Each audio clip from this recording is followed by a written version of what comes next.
Hello friends, welcome to random stocks.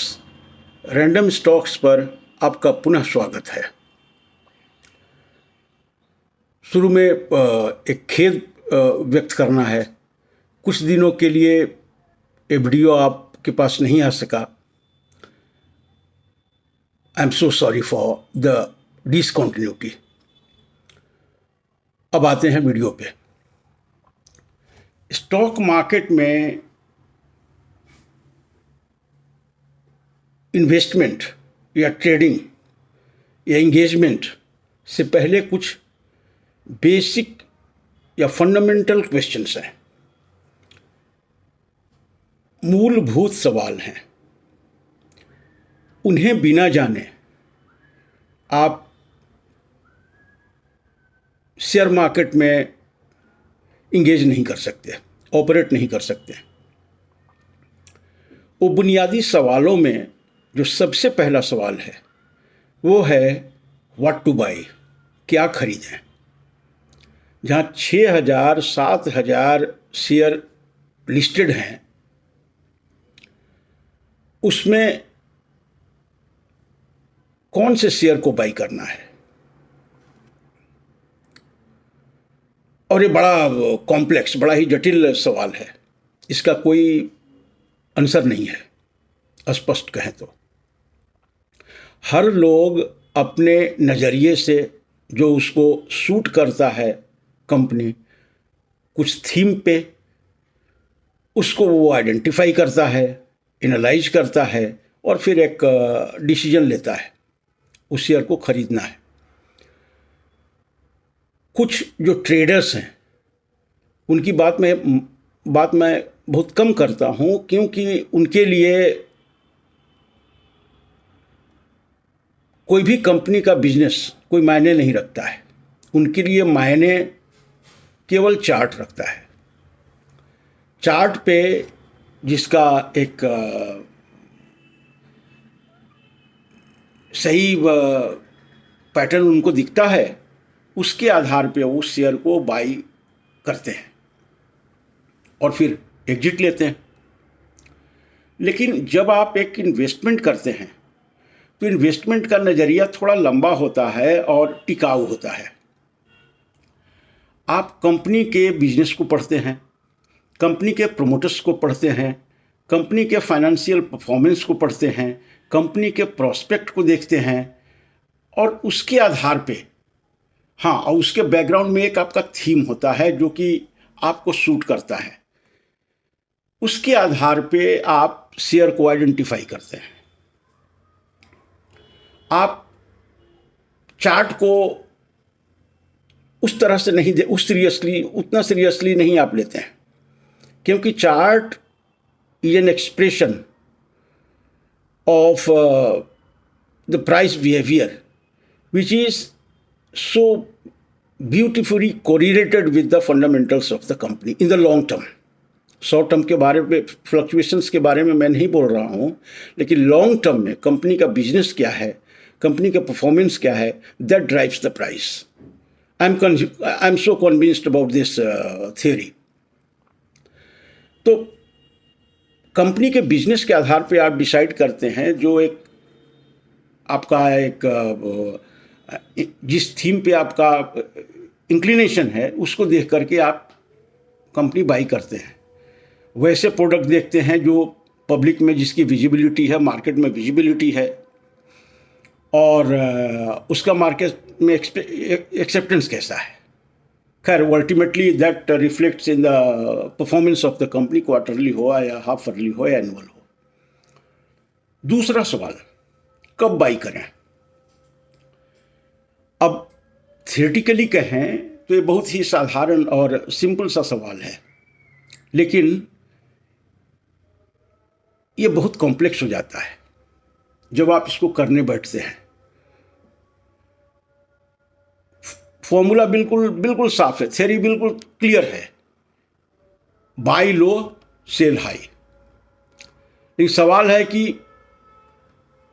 लो तो कौन लो। आज का जो लो है वो कल और भी लो हो सकता है, कुछ नया लो हो सकता है और आज का हाई जो है उसके ऊपर भी हाई हो सकता है। तो बड़ा सब्जेक्टिव सवाल है। वहाँ पे आप एक अपना कंफर्ट लेवल और जो साइकोलॉजी के आधार पे आप डिसाइड करते हैं। एक चार्टिस्ट से पूछेंगे कि कहाँ लेना है तो वो सपोर्ट पे कहेगा लेने के लिए, या फिर ब्रेकआउट पे लेने के लिए कहेगा कि पोजीशन बनाइए। अब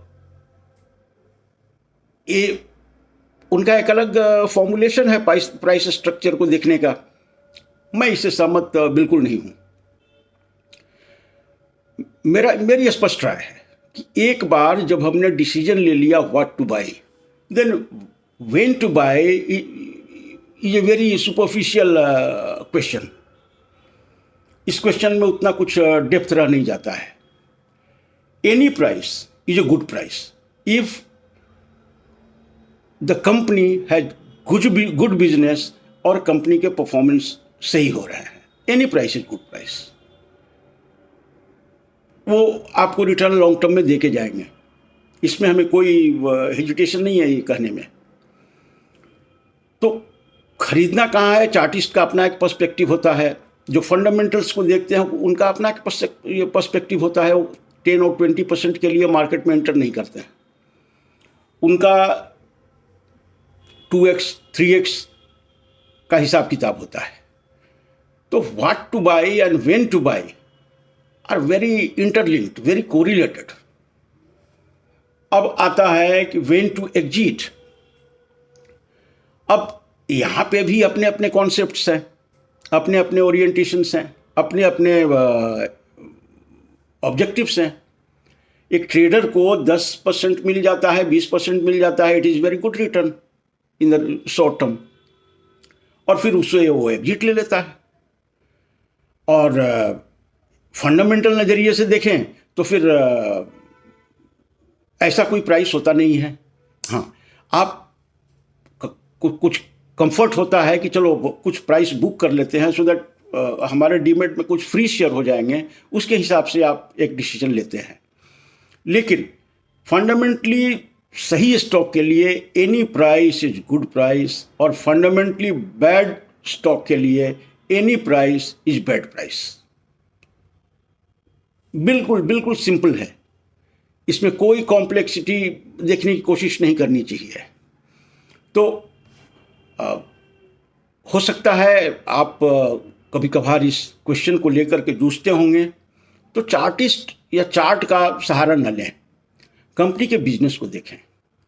आज देख लीजिए स्विगी, अब उनका प्राइस अर्निंग मल्टीपल पे जस्टिफाई नहीं हो सकता है वो प्राइस, कंपनी के फंडामेंटल्स पे जस्टिफाई नहीं हो सकता है। हाँ, बिजनेस प्रोस्पेक्ट को लेकर के बहुत सारे लोग काफ़ी ऑप्टिमिस्टिक हैं, इसलिए आज 300 का रेट है। स्विगी का भी कुछ वैसा ही है, 640 करोड़ अभी का उन्होंने क्वार्टरली रिजल्ट दिया है, उसमें उनका लॉस है। लेकिन आप ग्रोथ देखते हैं तो ग्रोथ देखते हैं, तो प्राइस फिर तो वो एक नज़रिया बिल्कुल अलग है।